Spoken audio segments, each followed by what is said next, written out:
Well, joining me in the studio is Robert Moss, chair of the Environmental Focus Group and Phibsborough Community Gardener. And on the line is Michael Kelly, founder of GIY Ireland. Good morning to you both. Morning. And good morning, Michael. Now, tell us, what is the story with this, Michael? How much interest has there been now in Grow It Yourself Ireland?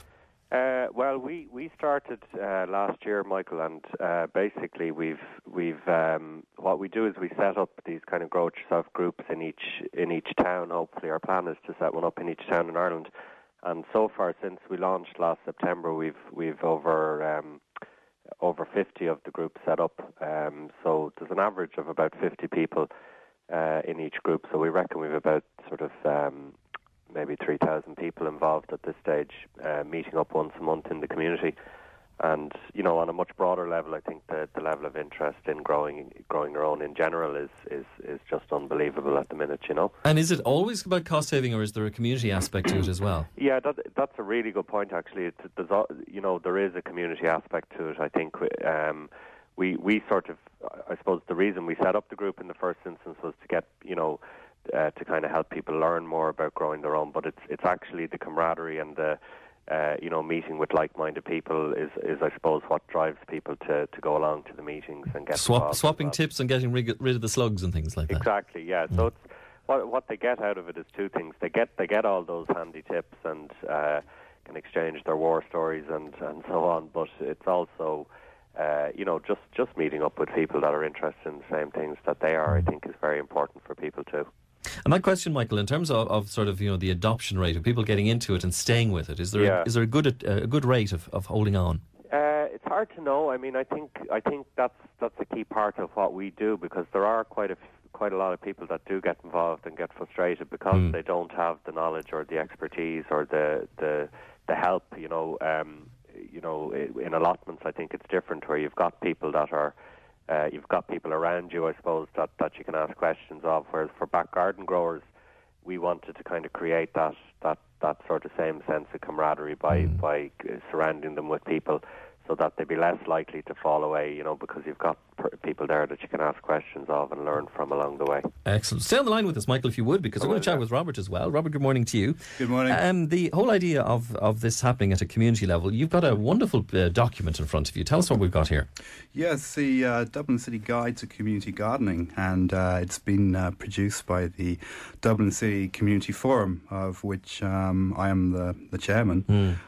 It's produced by the Environmental Focus Group of the Dublin City Community Forum. The Community Forum consists of about 12 different focus groups, and they would cover all manner of interests from sport through to the environment.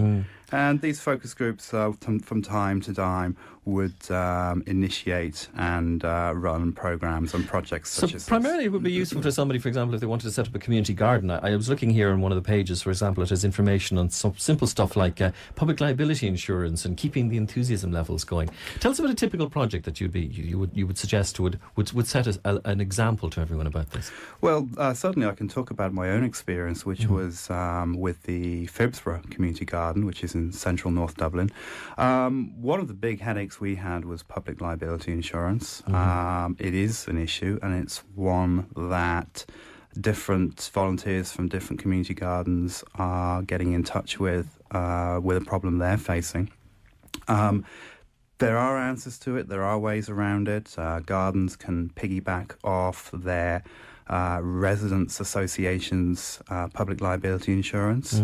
There are environmental groups that may allow you to use their public liability insurance, and local authorities may provide grants to pay for liability insurance. So this is the sort of stuff that would be very helpful to people if they decided they were going to get started into it and get themselves out. Where, for example, can people get sites, though?